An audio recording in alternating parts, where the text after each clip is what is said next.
Guys, what's going on? Hello and welcome to Serial at Midnight.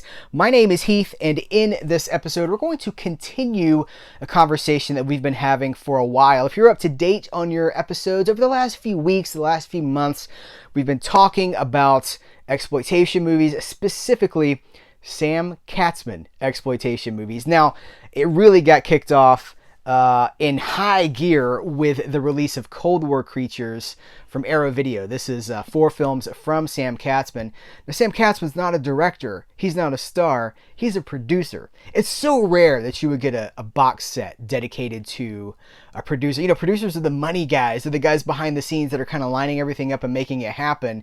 So the fact that he gets a box set here and that it's as amazing as it is really speaks to his savvy as a producer. And then, you know, the conversation continues because, by the way, there's a dedicated video for this. It also ended up in my favorites of 2021 end of the year coverage. And then just last week, as this video goes up, just a matter of days ago, I made a video about this book that I'm reading, Teenagers and Teen Pics from Thomas Doherty.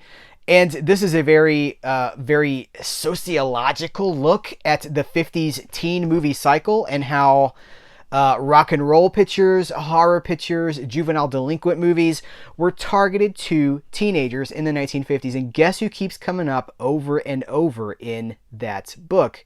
Sam Katzman. So he achieves this sort of legendary status, over 200 producing credits between his career ranges from the 30s, right? Like Bela Lugosi, Boris Karloff stuff in the 30s, all the way through the noir cycle, the teen stuff, the hippie movement of the 60s, Elvis, and then into the early part of the 1970s. You want to talk about a mountain among men in the exploitation movie genre or subgenre or cycle. Katzman is one of the kings. We would put him alongside Roger Corman. We would put him alongside the AIP guys, the American International Pictures guys, Arkoff, Nicholson. But I have really been, as I'm reading this book, I'm realizing how much I love the work of Sam Katzman. And it's exploitation movie stuff, right? It's not like these are like, oh, it's like The Godfather. They're cheap, disposable movies. But I love them. And as I'm reading this book, I'm just, started with Cold War Creatures, continued with this book. I'm just connecting all these dots. It's like the end of The Usual Suspects. I'm just like putting everything together. I'm like, but I love that, and I love that, and I love that. And then I realize they're all connected to Sam Katzman. And the coffee cup drops in slow motion. And then, and then the greatest trick Sam Katzman ever pulled was convincing the world he didn't exist. But he did exist, and he didn't convince any. He was a ham. He was not a secret. He was not shy about his success or his tactics. So in this episode, I just kind of want to show some of my Sam Katzman produced movies. This is certainly not a complete reflection of Sam Katzman in my collection, but this is my fandom for one producer that I'm just sharing with you guys. I'm sharing my geeking. I'm sharing my geek right now, right? I'm geeking out over my fandom for this. So first off, New Orleans Uncensored. This is a Mill Creek double feature pack. So New Orleans Uncensored is the Katzman feature here. It's 1955, directed by William Castle. The Katzman-William Castle connection is a strong one. You know what? Let me go ahead and jump to, that's an organic place to talk about. This is another Mill Creek collection, The Fastest Guns of the West. 8 films. It's the William Castle Western Collection. So 7 of the 8 movies here are produced by good old Sam Katzman.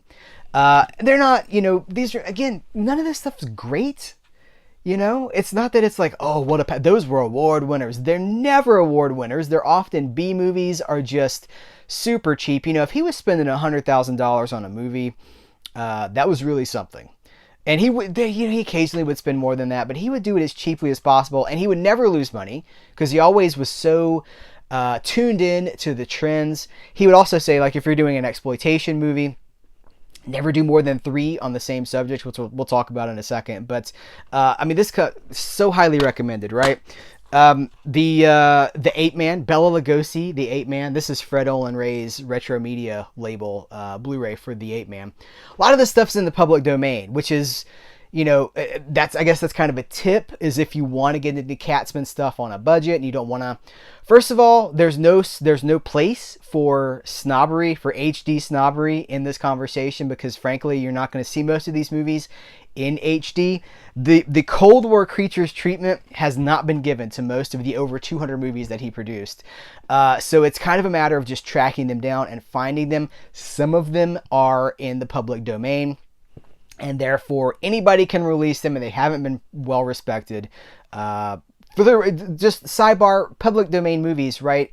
Anybody can profit off of them. They can put them on a disc or show them on television, which is how It's a Wonderful Life became so popular too, because for a time, It's a Wonderful Life was a critical and a commercial failure. I've got a video about It's a Wonderful Life. It's an unpopular opinion, but it was not until It's a Wonderful Life fell into the public domain, and then all these television channels started to show it at Christmas every year, and familiarity, repetition breeds nostalgia, becomes part of tradition. Before you know it, it's a hit, right? After its time.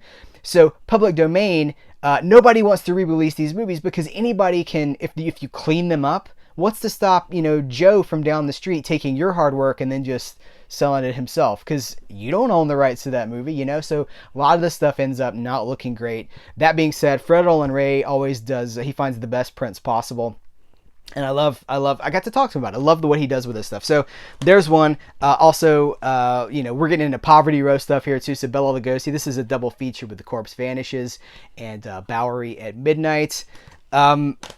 You know what? The Robin Hood trend, the whole swashbuckler trend of the 40s. How about Prince of Thieves? Coming out after The Adventures of Robin Hood with Errol Flynn. There was a whole series of lower budget, but still kind of ambitious swashbuckling movies. So this is 1947. There's a review. The purpose of this is not to review anything. I've already reviewed some of this stuff, and some of this, it's just to be a fan, right? I'm just geeking out with you about connecting these Katzman connections, right? Connecting the dots here. So, Prince of Thieves. Oh, from Kino Lorber, another, is this Monogram? I think this was a Monogram film. The Invisible Ghost. It's one of the Monogram 9, right? This has, what year is this? 30, oh, it's 41. So you can see just how he's kind of positioned in all these different places. This serials, where do I want to go with the serials here? You know what? We could start with, let's start with Superman. So both of the Superman serials, so the first Superman serial, when I'm looking for the years on this, that's probably not a great idea to do on camera. There's a dedicated video to the first Superman serial. And then, I'm looking for it. The Atom Man versus Superman. I was trying to think of the title exactly. Atom Man versus Superman. That's the second Superman serial. Katzman all the way. And then he would roll that into other superheroes. We've also got, now he did not do the first Batman serial. He did the second who produced, now I'm just curious. Got to read the fine print. Produced by Rudolph C. Flotho? You guys, how do you pronounce that name for those of you that know? Because some of you know, some of you don't, but some of you do. So later, the sequel, the second serial, the Batman and Robin sequel serial, was produced by Sam Katzman. So now he's tapping into the superhero. So, rolling out of, maybe capitalizing on Universal Monsters, the popularity of Bela Lugosi, rolling into the superhero thing in the 40s, the serial boom. You know what? On that note, we could also talk about his serial Blackhawk, based on the DC Comics series Blackhawk, which I also have. This was a gift for, I think Kyle sent this to the channel. I also have this on VHS. You know what's interesting? Here's another, the privilege of modern society, where they're like, this isn't absolutely perfect. It was $10, but I don't care. I want perfection.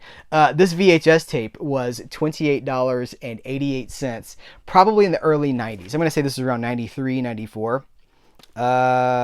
97. Okay, 97 for this particular layout. So almost $30, well over 20, that's about 25 years ago, 24 years ago.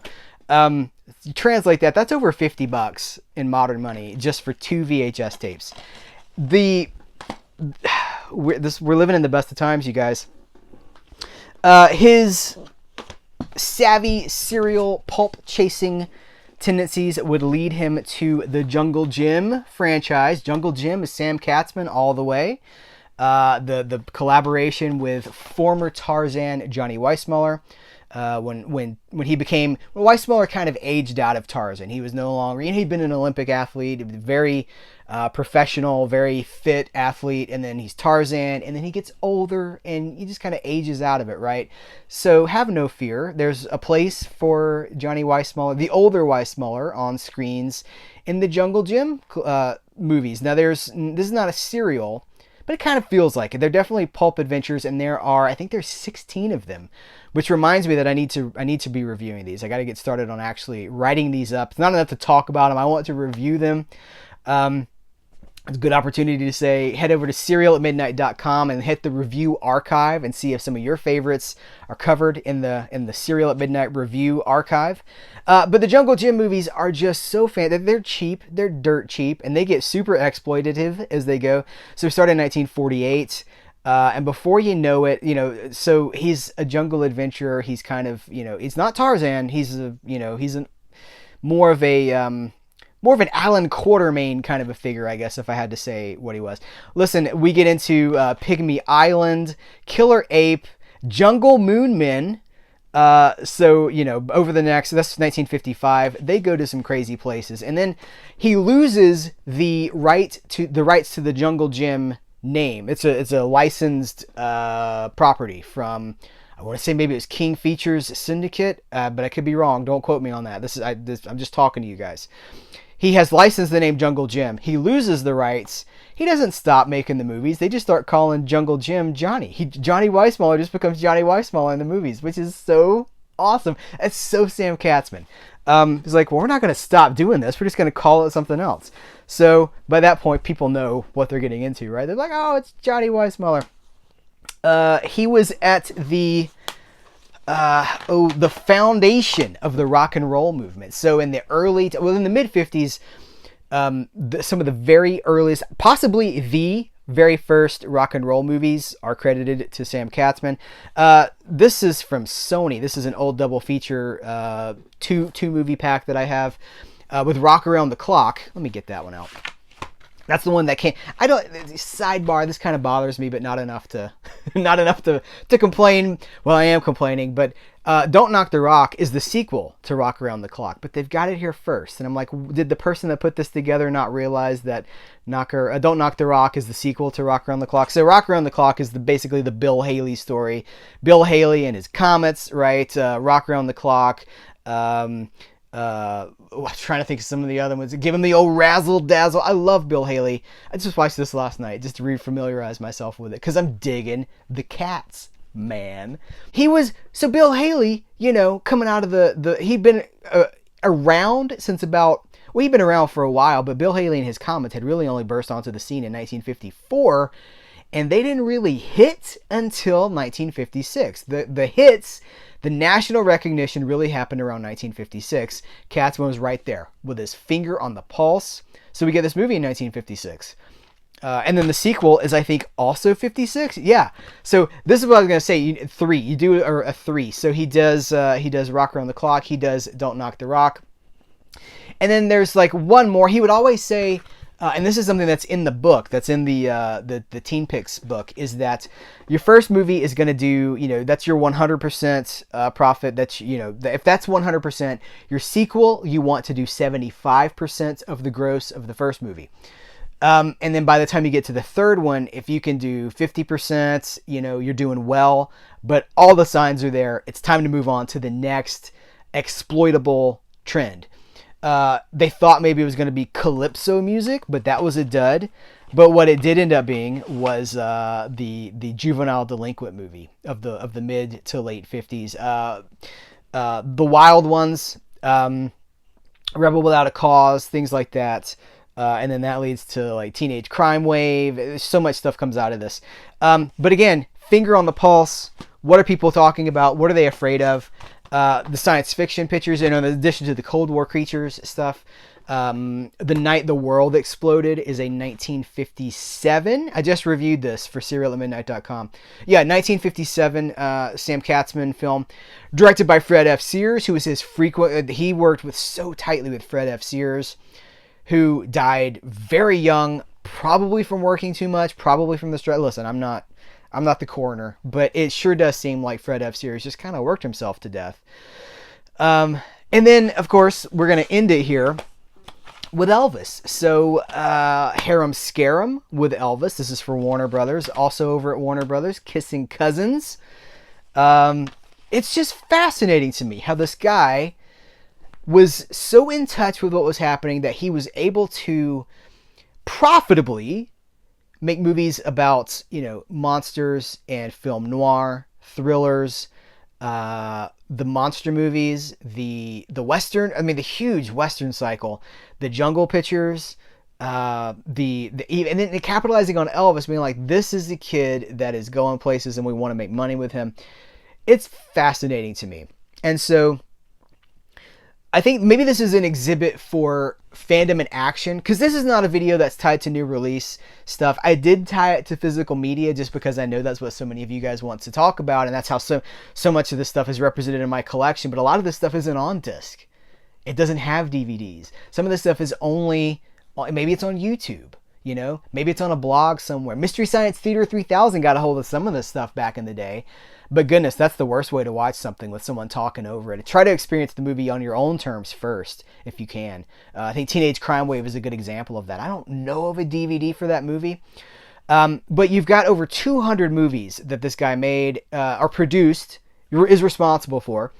And they all have a basic competency and varying degrees of quality. But there are no Sam Katzman movies that I have seen that I'm like, well, I don't need to see that again. I love it. I absolutely love it. It is so much fun. And, I'll say this about exploitation movies. There are some people that's all they talk about. They're only watching horror. And by the way, if there's because of my position at Serial at Midnight, right? I get the people that tell me, oh, I only watch horror. So they're not watching anything that's a drama or a noir or anything, And then I get the people who I only watch 4K. And I'm like, so many people have put themselves into these boxes. You have all of cinema history at your fingertips. So much of it's on YouTube. You have everything at easy access. And people are like, I only do this. And some people seem proud of it. I'm like, it's so unfortunate. I hope that videos like this can help to, as Michael Caine would say, blow the bloody doors off. It was terrible, Mike. Yeah, I'm only supposed to. Let me slip into my Michael Caine. Blow the bloody doors off. That's what I'm trying to go. Let's just start with here. And then there you go. Like this. That's my older Michael Caine. I would hope that people. I saw here Master Bruce eating a pizza pie with Miss Selena Kyle. And I thought to myself, there's a man who knows taste, refinement. I like that man. I want to be like that man. I admire you, Master Bruce. All right. My point is that I hope that videos like this can show fandom in action, and it doesn't have to be tied to your purchases. It doesn't have to be tied to how much money you're spending, I see a lot of, like, what's the gauge of your fandom? Well, I spent so-and-so. I have this many number. But what are you watching, and what do you think about it? And do you love it? And do you want to talk about it? And do you want to share it with other people? That's why this video exists, because I had to talk about Sam Katzman. So, guys, that's going to wrap it up for this one. Thank you very much. I appreciate you. Take care. Until next time, here's where to go, and here's where to go, and what to do. Bye.